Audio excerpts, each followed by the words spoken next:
Madam చెప్పండి madam. సార్‌కి ఇలా జరగడం అసల ఎలా అనిపిస్తుంది? ఈ విధంగా అంటే ఎవరు ఎక్స్‌పెక్ట్ చేయలేదు ఇంత దారుణంగా జరుగుతుందని చెప్పేసి. మాకుండాల్సిన అనుమానాలు మాకు ఉన్నాయి. యాక్చువల్లీ నా పేరు స్వర్ణలత. నేను ప్రవీణ్ అన్నకి పర్సనల్ అసిస్టెంట్‌గా ఓకే. పీఏగా ఉన్నాను.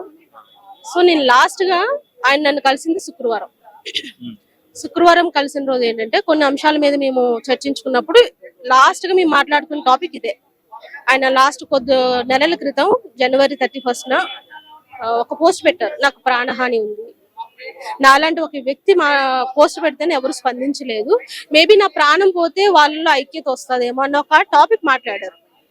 సో దేవుడు ఆయన నోటంటే ఆ మాట ఎందుకు పలికించారో నాకు తెలియదు గానీ అది ఈ రోజున నిజమైంది. అంటే ఏంటంటే ఎవరన్నా అంటే ఏమన్నా చెప్పారా ఆ సిట్యుయేషన్ అప్పుడు?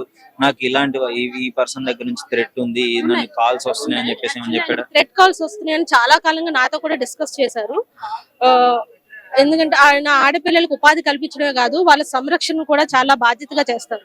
సో అదే సంరక్షణలో భాగంగా నువ్వు నా మనిషివి, నువ్వు నా దగ్గర వర్క్ చేస్తున్నావు అనే విషయాన్ని ఎవరికి తెలియనివ్వద్దు. ఎందుకంటే నా శత్రువులు కూడా నిన్ను కూడా శత్రువుగా భావిస్తారన్న విషయం నా దగ్గర చాలా సార్లు మాట్లాడారు. హ్మ్. సో నేను ఆయన పర్సనల్ అసిస్టెంట్ అనే విషయం ప్రపంచానికి ఎవరికి తెలియదు. సో నా విషయంలో అంత సంరక్షణగా ఉన్న వ్యక్తిని ఇంత కిరాతకంగా అంత బాధ పెట్టి చంపడం చాలా అమానుషం. అంటే అంటే మీకు తెలుసు పాస్టర్ గారు ఎలా ఉంటారు? ఎలాంటి కార్యక్రమాలు చేస్తారు అని. అవును. ఇప్పుడు మీడియా కావచ్చు, బయట ప్రపంచానికి ఆయన ఒక మతాన్ని ప్రచారం చేసే మత ప్రచారకుడు. కానీ ఆయన మతం గురించి ఎప్పుడు ఎక్కడ మాట్లాడడు. మనుషుల గురించి, మనుషుల్లో ఉండాల్సిన మానవత్వం గురించే ఆయన ఎప్పుడు మాట్లాడుకుంటూ వచ్చాడు. అదే చెప్పుకుంటూ, అదే బోధించుకుంటూ ఆ మానవత్వమే, ఆ ప్రేమే క్రీస్తుకు మనకు చెప్పాల్సిన సువార్త అని మాట్లాడుకుంటూ వచ్చారు. కాకపోతే ఆయన వాదన ప్రతిదీ ఏ అంశం మీద వాదించినా అది సిద్ధాంత పరంగానే ఉంటది. ఎప్పుడు వ్యతిరేకించే విధంగా, కొట్లాడే విధంగా ఉండదు.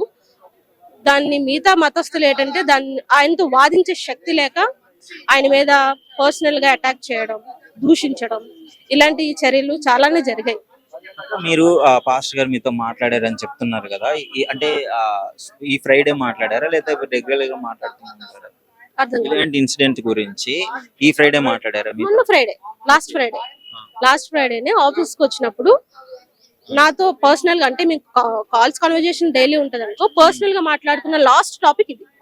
ఓకే. మరి ఆ కంప్లెయింట్ ఇవ్వడం గాని, మీరు గమనించలేదా ఇలా మాట్లాడుతున్నారు ఏంటి డెఫినిట్‌గా అని? యాక్చువల్లీ అన్న గురించి ఇది గత కొంతకాలంగా ఇదేం కొత్తగా ఆయన మీద కొత్తగా జరిగిన దాడి కాదు. గత 10 సంవత్సరాల క్రితం నుండి ఆయన మీద దాడులు జరుగుతూనే ఉన్నాయి. థ్రెట్ కాల్స్ వస్తూనే ఉన్నాయి. కాకపోతే ఆయన వాదన ఏంటంటే మనం లీగల్ గా వెళ్ళడానికైనా ఏం చేయడానికైనా ఒకవేళ నేను లీగల్ గా ఫైట్ చేయాలంటే నేను ముందు ఇలా మాట్లాడడం మానేయాలి. హ్మ్. సువార్త గురించి చెప్పడం మానేసుకోవాలి. లేదు నేను అన్నిటికీ సిద్ధపడి ఇందులోకి దిగాను కాబట్టి నాకు లీగల్ గా నేను వెళ్ళాల్సిన పని లేదు. నా దేవుడే నన్ను రక్షిస్తాడు అనే ఒక ఆశతో, ఒక భావంతో, ఒక విశ్వాసంతో ఉన్న వ్యక్తి. సో, అంటే అసల విజయవాడ నుంచి రాజమండ్రి ఎందుకు వెళ్ళాల్సొచ్చింది? ఆ వెళ్ళిన ఆ 2 డేస్‌లో మీకేమన్నా ఫోన్స్ కానీ చేయడం జరిగిందా జర్నీలో? నేను సోమవారం ఆఫ్టర్‌నూన్ అంటే మధ్యాహ్నం అరౌండ్ 11, 11:30కి నేను లాస్ట్ ఫోన్ కన్వర్జేషన్ అది. అంటే ఇప్పుడు లెంట్ డేస్ అంటే సిలువ ధ్యానాలు జరుగుతున్న రోజులు కాబట్టి ఈ 40 రోజుల మీద ఆయన రోజుకొక అంశం మీద ప్రసంగాలు చేస్తున్నారు. సో నేను ఆయన సోషల్ మీడియా ప్లాట్‌ఫామ్స్ అన్ని నేనే చూస్తా ఉంటాను. సో నాకు రావాల్సిన వాయిస్ రికార్డ్స్ ఇంకా రాకపోవడంతో అన్న నాకు వాయిస్‌లు రాలేదేంటి మీరు పంపించలేదన్న విషయాన్ని నేను వాట్సాప్ చేశాను. సో ఇంతకాలం పరిచయంలో ఆయన వాట్సాప్ లో ఎప్పుడు నెట్ ఆఫ్ ఉండడం గానీ, ఫోన్ అవైలబిలిటీ లేకపోవడం గానీ ఎప్పుడు జరగలేదు. సో సింగిల్ టిక్ వచ్చేసరికి ఏంటి నెట్ ఆఫ్ చేసుకున్నాడు, అది డే టైము అలా జరగదే అని చెప్పి నేను తెలిసిన ఇంకో అక్కతో నార్మల్ కాల్ చేపించా. నార్మల్ కాల్ చేపిస్తే ఫోన్ స్విచ్ ఆఫ్ వచ్చింది. ఎప్పుడు? ఇది మండే మార్నింగ్ జరిగిన విషయం ఇది. అప్పుడు మాకు కొంచెం కంగారు కలిగింది. ఏంటి అన్న ఎప్పుడు ఫోన్ స్విచ్ ఆఫ్ రాదే, ఎప్పుడు అవైలబుల్ గా ఎంత లాంగ్ జర్నీలో ఉన్నా కూడా చాలా అవైలబుల్ గా ఉన్న పర్సన్ తను. అంతలోపు మేము ఆ కన్వర్జేషన్ లోనే ఉన్నాము అక్క నేను. ఈ లోపు సోషల్ మీడియాలో ఈ విధమైన పోస్టులు వచ్చాయి. ప్రవీణ పగడాలకు రోడ్ యాక్సిడెంట్ అయింది, మరణించారు అని చెప్పి. మీరు నిజంగానే ఇది రోడ్ యాక్సిడెంట్ అనుకుంటున్నారా? లేకపోతే దీని వెనకాల ఏమన్నా కుట్ర ఉందనుకుంటున్నారా? ఇది న్యాయ పరిధిలో ఉంది కాబట్టి ప్రెసెంట్ మాకున్న అనుమానాలు మాకు ఉన్నాయి. కాకపోతే ఇది మేమైతే మాకున్న అనుమానాల ప్రకారం అన్నది ఖచ్చితంగా ప్రీ ప్లాన్ మర్డర్ అని మేము భావిస్తున్నాం. ఎందుకున్నా ఆయనకున్న థ్రెట్ ని బట్టి, ఆయనకున్న వేరే వాళ్ళ నుండి వచ్చిన కాల్స్ ని బట్టి మాట్లాడుకుంటే ఖచ్చితంగా ఇది ప్రీ ప్లాన్ మర్డర్ అని అనిపిస్తుంది. అందరిది వేరు, ముఖ్యంగా మీది వేరు. మీతో ముందే డిస్కస్ చేశాడు ఈ విషయాల గురించి, నాకు థ్రెట్ ఉందని మాట్లాడడం కూడా జరిగింది. సో ఏంటి మరి పరిస్థితి, అంటే మీరు ఎలా రియాక్ట్ అయ్యారు అప్పుడు ఆ టైంలో? యాక్చువల్లీ ఏంటంటే అన్న ఎక్కడికి వెళ్తుంది అన్నది నాకు తెలుస్తుంది, ఎందుకంటే ఆయన షెడ్యూల్ చూసేది నేనే. కాకపోతే ఎలా వెళ్తారు, బై రోడ్ వెళ్తారా, బై ట్రైన్ వెళ్తారా, బై ఫ్లైట్ వెళ్తారా అనేది నాకు కూడా చెప్పరు. ఎందుకు వెళ్ళాల్సి వచ్చింది బైక్ మీద? అంటే ఒక కార్లు, అన్ని కార్స్ ఉన్నాయి కదా. అవును, యాక్చువల్లీ ఆయన ఏప్రిల్ షెడ్యూల్ అంతా రాజమండ్రి అరౌండ్స్ లోనే ఉంది మీటింగ్స్.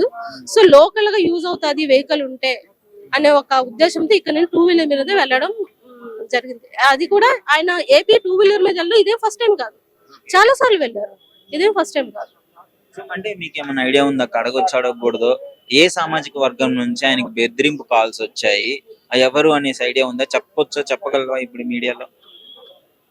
అంటే ఆయన మతం గురించి మాట్లాడాలంటే ముస్లిం మతం గురించి సత్యం చెప్పేవారు, హిందూ మతం గురించి మాట్లాడేవారు. కాకపోతే ఆయన మాట్లాడే మత గ్రంథాల గురించి, అంటే చారిత్రాత్మకమైన సత్యాలను తెలపడం విషయంలో కావచ్చు, మత గ్రంథాల గురించి నిజాలు చెప్పే విషయంలో కావచ్చు, ఇటు హిందూ మతమైనా, ముస్లిం, ఇస్లాం అయినా, బౌద్ధమైనా, ఈవెన్ క్రిస్టియానిటీలో ఉన్న బైబిల్లో ఉన్న అంశాలైనా సత్యాన్ని మాత్రమే ప్రచారం చెప్పే ఒక సత్యాన్ని పలికే ఒక వ్యక్తి తను.